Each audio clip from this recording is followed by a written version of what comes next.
Good afternoon, Suzannah, and thanks very much for giving up your precious time because I know you're a busy lady. Oh, you're welcome. Yes.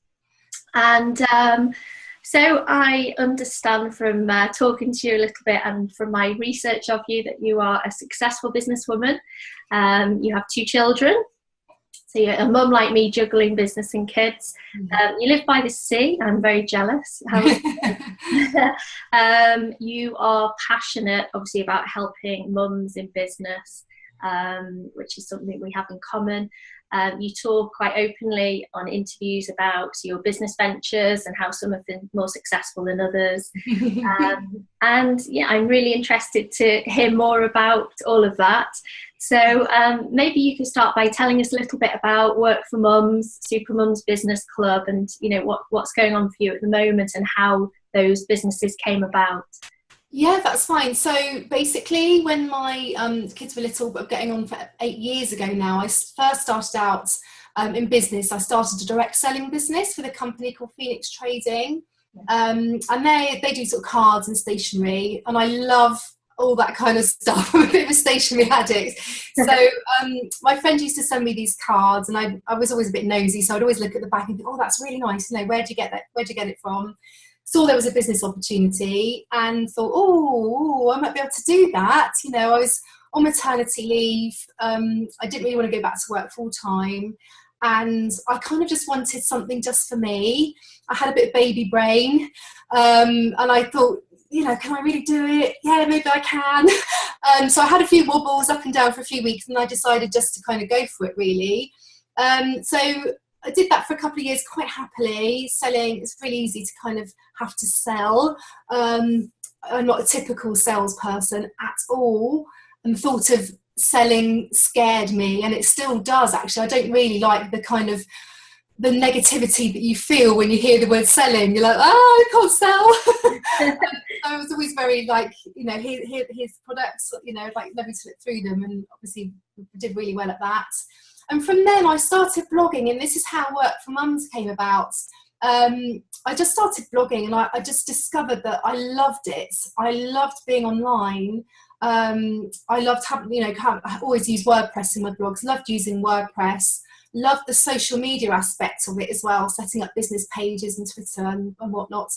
And it just went from there. So I was blogging about Phoenix, and then I just started blogging about working from home, and then I started blogging a little bit about social media, and I started to get interest then from people that said we'll enjoy doing,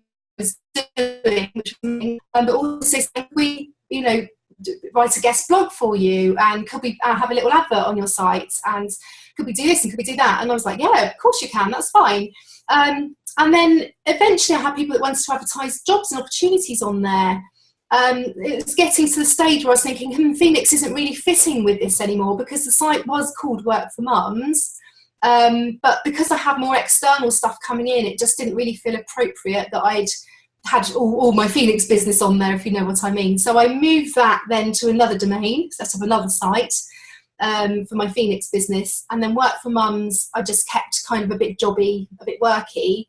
And we went live as a proper jobs and opportunity site and resources, loads of free resources in 2013. So that's the kind of story how Work for Mums came about. And it's used by thousands of mums every month, which is brilliant, to browse jobs, to look for help if they want to start a business. There's like free CV creators on there. There's a free career MOT, and people can just find advice about how to get started, get inspired as well, because there's some amazing stories of women who've run their own businesses, which is fantastic. So that's been going, as I say, for about a few years now. And then in 2015 I just kind of had a bit of a reevaluation, I suppose, and thought that I wanted to do something really fulfilling. And that's how Super Mums Business Club came about, because I'd had obviously experience with being a mum myself and running a website called Work for Mums. It just felt like the right thing to carry on along that track, helping mums, because I know the problems that we face and how difficult it is and how guilty we feel. So I wanted to help mums who are starting a business and running a business with the stuff that I'd experienced and the things that I'd struggled with. So that's why I've got this kind of online community for that. So that's the story of how I kind of got started. Sorry if I've waffled on too much there. No, not at all. No, and two great businesses. Thank you. They really are, and it's really interesting to me how you talk about you didn't like sales, it scared you, you weren't particularly, it wasn't your forte, and so many people say that, but I mean, look at you now, and you don't have to be a hard-nosed salesperson to be successful in business, do you? And you're living proof of that. Yeah, thank you.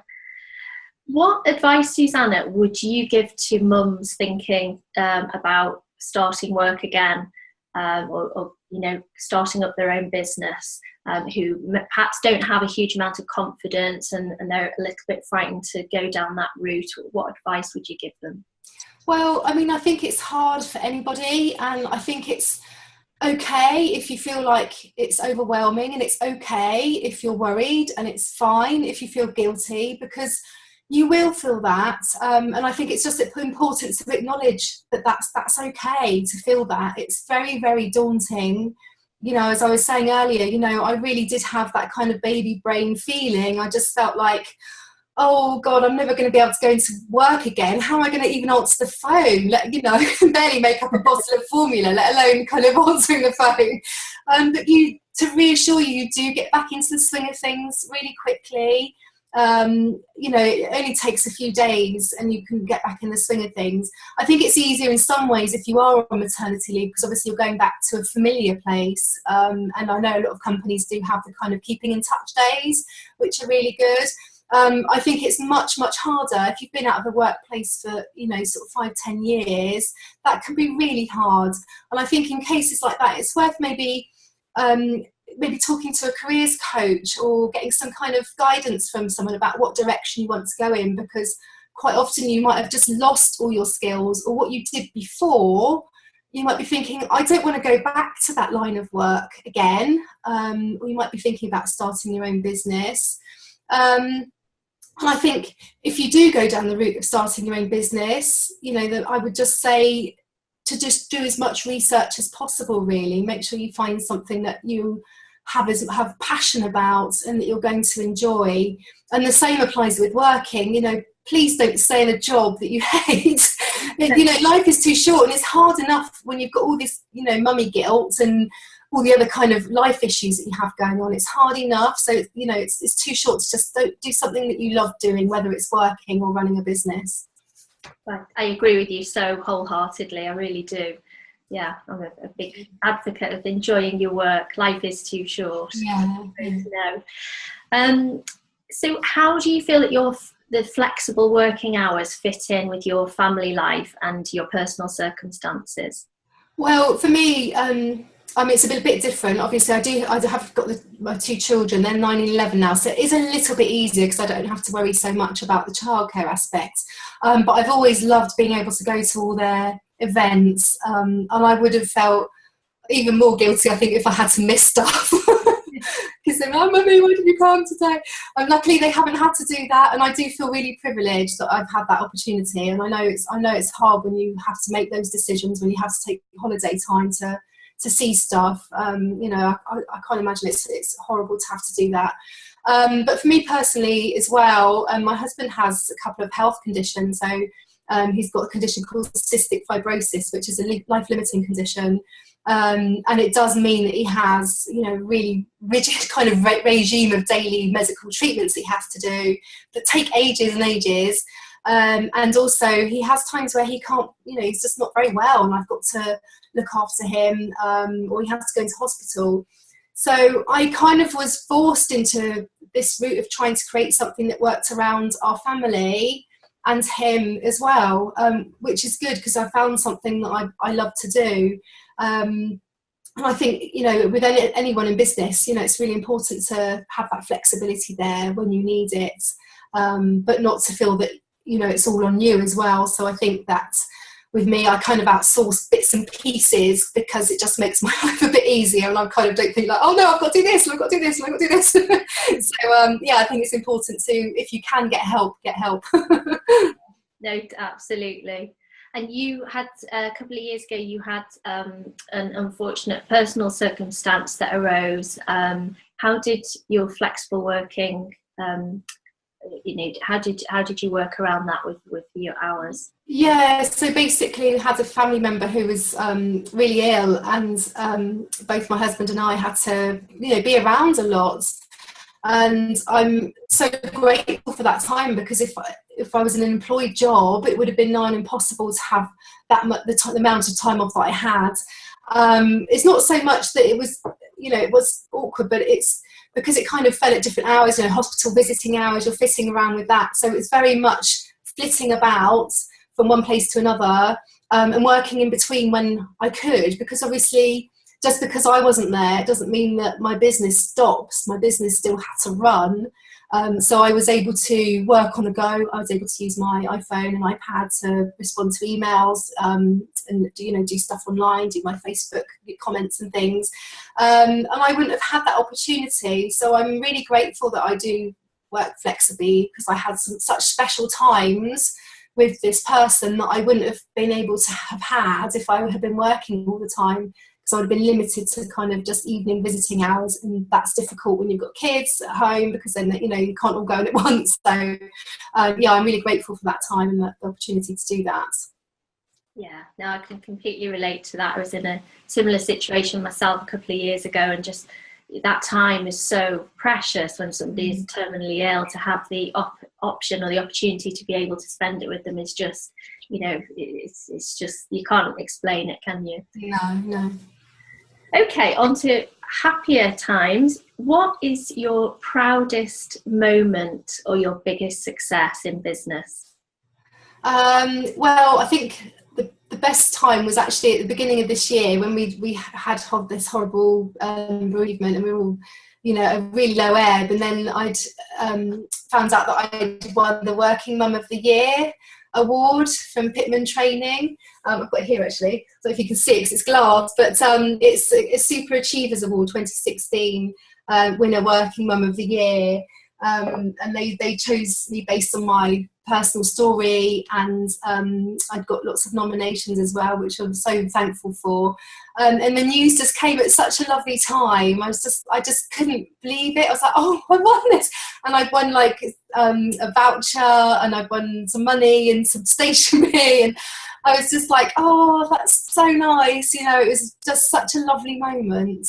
And then I had another one recently where I set up my online training course. I did a course called Super Business Essentials, and one of the members on that gave me a really lovely review, and she just said, I've done more in the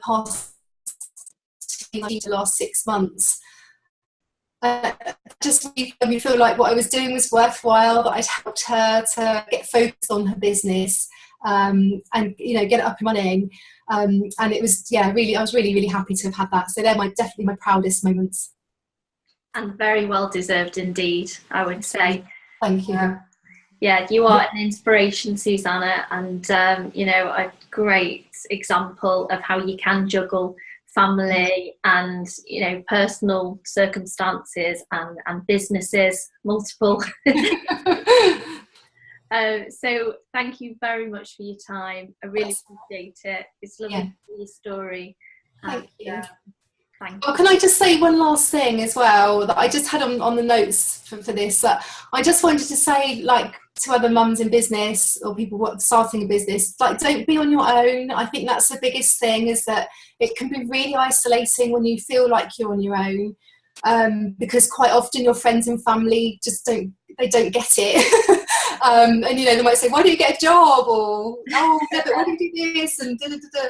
And I think there can be a little bit of resistance there sometimes. So I just wanted to say, connect with people online, go into Facebook groups, join communities, and just make sure that you're not alone, because you're not. There's lots of other people. Brilliant advice. Thank you very much. That's all right. No worries. No.